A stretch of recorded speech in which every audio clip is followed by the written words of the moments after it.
శ్రీమద్భగవద్గీత తృతీయాధ్యాయం కర్మయోగం శ్లోకం 31 నుంచి 43 వరకు. ఏమే మతమిదం నిత్యమనుతిష్యుంతి మానవాన్హ శ్రద్ధావంతో నసూయంతో ముచ్యస్తే తేపి కర్మభిన్హ. తాత్పర్యం: ఏ మానవులు శ్రద్ధావంతులు, అసూయ రహితులు అయిన ఈ మతాన్ని సర్వదా అనుష్ఠిస్తారో అట్టివారు కూడా ధర్మాధర్మ రూప కర్మలలో ఉండే కర్తృత్వబుద్ధి అనే బంధం నుండి ముక్తులవుతారు. ఏ త్వేతదభ్యసూయంతో నానుతిష్ఠ్యంతి మే మతం సర్వజ్ఞాన విముజాంస్తాన్విద్ధి నష్టానచేతసః. తాత్పర్యం: నా మతాన్ని నిందిస్తూ అనుష్ఠించని వివేకహీనులు, ఏ విధమైన జ్ఞానం లేనివారు, మూఢులు, అట్టివారిని పరమార్థభ్రష్టులని గ్రహించు. సదృశం చేష్టతే స్వస్యాన్హ ప్రకృతేర్జ్దానవాన ప్రకృతిం యాంతి భూతాని నిగ్రహః కిం కరిష్యత్. తాత్పర్యం: అలా అయితే మహాఫల లాభార్థం అందరూ ఇంద్రియాలను నిగ్రహించి నిష్కాములై స్వధర్మాన్ని అనుష్ఠించట్లేదు ఎందుకు అని అంటావా? జ్ఞాని కూడా తన ప్రకృతిని అనుసరించే ప్రవర్తిస్తున్నాడు. ఇక అర్జునుల మాట ఏమంటాను? జనులు ప్రకృతిని అనుసరించే కార్యాలను ఒనర్చుతున్నారు. ఇంద్రియ నిగ్రహం ఏం చేయగలదు? ప్రకృతియే బలీయం. నేనుగాని మరెవరైనా గాని శాసించినా లేక నిషేధించినా కూడా ఫలమేమి ఉంటుంది? ఇంద్రియస్యేంద్రియస్యార్థే రాగద్వేషో వ్యవస్థిత్ తయోర్న వశమాగచ్చేతో హ్యస్య పరిపస్థన్. తాత్పర్యం: పురుషుని ప్రవృత్తి ప్రకృతి ఆధీనమే అయితే ఇక విధి నిషేధపరమైన శాస్త్రప్రయోజనమేమిటి?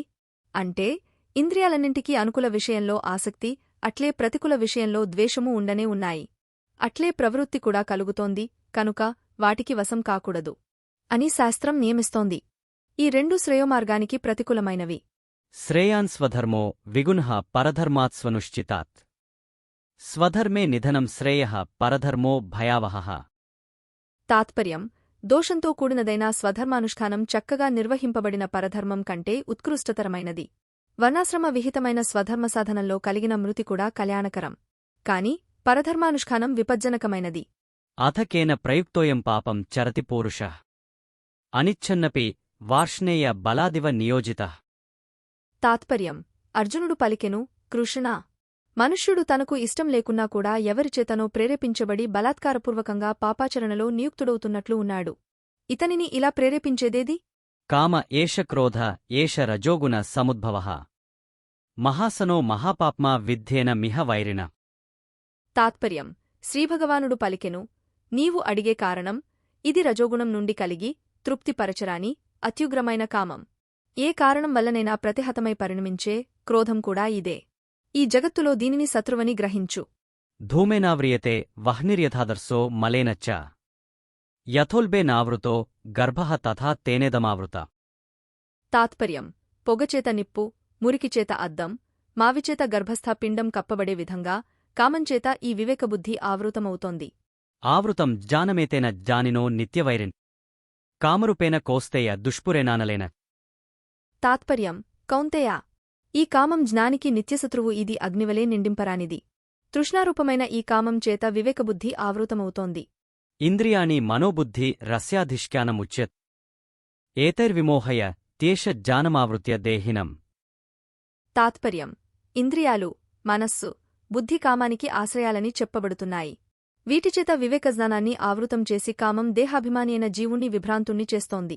తస్మాత్త్వమింద్రియాణ్యాదో నియమ్య భరతర్షభ పాప్మానం ప్రజహి హేనం జ్ఞానవిజ్ఞాననాశనం. తాత్పర్యం: కనుక అర్జునా, నీవు మొదట ఇంద్రియాలను వశం చేసుకుని జ్ఞాన విజ్ఞానాలను పాడుచేసే పాపరూపి అయిన ఈ కామాన్ని పరిత్యజించు. ఇంద్రియాణి పరాణ్యాహురింద్రియేభ్య పరం మనః మనసస్తు పరా బుద్ధిర్యో బుద్ధేన్హ పరతస్తు సః. తాత్పర్యం: స్థూలదేహం కంటే సూక్ష్మమైనవి కాబట్టి ఇంద్రియాలు శ్రేష్టమైనవి. ఇంద్రియాల కంటే వీటిని ప్రవర్తింపచేసే మనస్సు శ్రేష్టం. సంకల్ప వికల్పాత్మకమైన మనస్సు కంటే నిశ్చయాత్మకమైన బుద్ధి శ్రేష్టం. బుద్ధి కంటే వేరుగా ఉంటూ ద్రష్టైనదే ఆత్మ. ఏవం బుద్ధేన్హ పరం బుద్ధ్వా సంస్తభ్యాత్మానమాత్మన్ జహి శత్రుం మహాబాహో కామరూపం దురాసదం. తాత్పర్యం: అర్జునా, ఈ విధంగా నిశ్చయాత్మికమైన బుద్ధితో మనసును సమాహితమునర్చి బుద్ధి కంటే వేరుగా ఉండే ద్రష్టైన ఆత్మను తెలుసుకుని దుర్జయమైన కామం అనే శత్రువును జయించు. ఇతి శ్రీమద్భగవద్గీతాసు ఉపనిషత్సు బ్రహ్మవిద్యాయాం యోగశాస్త్రే శ్రీకృష్ణార్జున సంవాదే కర్మయోగో నామ తృతీయాధ్యాయం కర్మయోగం. స్వధర్మేణయమారాధ్య ముక్తిమితా బుధాః తం కృష్ణం పరమానందం తోషయేత్ సర్వకర్మభాః భక్తితో స్వధర్మానుష్ఠానంతో ఎవరిని ఆరాధించి జ్ఞానులు ముక్తిని పొందారో పరమానంద స్వరూపుడైన ఆ కృష్ణుణ్ణి సర్వవిధాలైన కర్మలతో సంతుష్టుని గావించుగాక.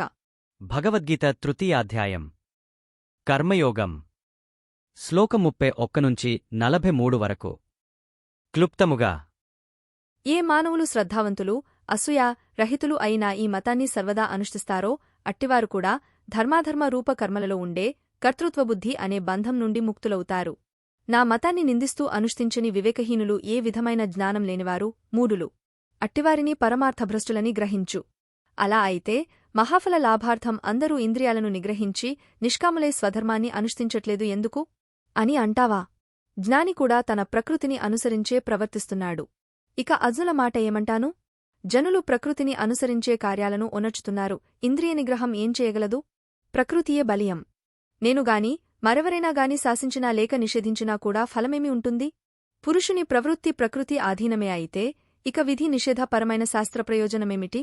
అంటే ఇంద్రియాలన్నింటికీ అనుకూల విషయంలో ఆసక్తి, అట్లే ప్రతికూల విషయంలో ద్వేషమూ ఉండనే ఉన్నాయి. అట్లే ప్రవృత్తి కూడా కలుగుతోంది కనుక వాటికి వశం కాకూడదు అని శాస్త్రం నియమిస్తోంది. ఈ రెండు శ్రేయోమార్గానికి ప్రతికూలమైనవి. దోషంతో కూడినదైన స్వధర్మానుష్ఠానం చక్కగా నిర్వహింపబడిన పరధర్మం కంటే ఉత్కృష్టతరమైనది. వర్ణాశ్రమ విహితమైన స్వధర్మ సాధనంలో కలిగిన మృతి కూడా కళ్యాణకరం. కాని పరధర్మానుష్ఠానం విపజ్జనకమైనది. అర్జునుడు పలికెను, కృష్ణా! మనుష్యుడు తనకు ఇష్టం లేకున్నా కూడా ఎవరిచేతనో ప్రేరేపించబడి బలాత్కారపూర్వకంగా పాపాచరణలో నియుక్తుడవుతున్నట్లు ఉన్నాడు. ఇతనిని ఇలా ప్రేరేపించేదేది?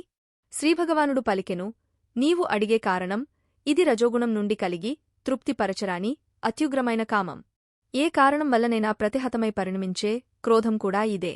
ఈ జగత్తులో దీనిని శత్రువని గ్రహించు. పొగచేత నిప్పు, మురికిచేత అద్దం, మావిచేత గర్భస్థ పిండం కప్పబడే విధంగా కామంచేత ఈ వివేకబుద్ధి ఆవృతమవుతోంది. కౌంతేయా! ఈ కామం జ్ఞానికి నిత్యశత్రువు. ఇది అగ్నివలే నిండింపరానిది. తృష్ణారూపమైన ఈ కామం చేత వివేకబుద్ధి ఆవృతమవుతోంది.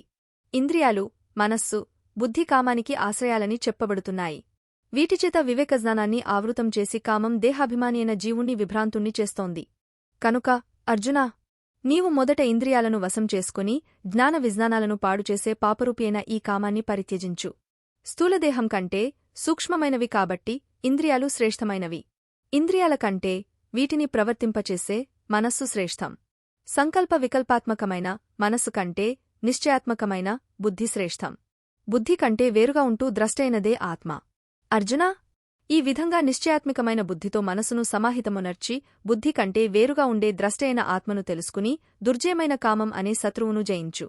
ఇతి శ్రీమద్భగవద్గీతాసు ఉపనిషత్స్ బ్రహ్మవిద్యాయాం యోగశాస్త్రే శ్రీకృష్ణార్జున సంవాదే కర్మయోగో నామ తృతీయాధ్యాయం కర్మయోగం స్వధర్మేణయమారాధ్య ముక్తిమితా బుధాః తం కృష్ణం పరమానందం తోషయేత్ సర్వకర్మభాః భక్తితో స్వధర్మానుష్ఠానంతో ఎవరిని ఆరాధించి జ్ఞానులు ముక్తిని పొందారో పరమానంద స్వరూపుడైన ఆ కృష్ణుణ్ణి సర్వవిధాలైన కర్మలతో సంతుష్టుని గావించుగాక.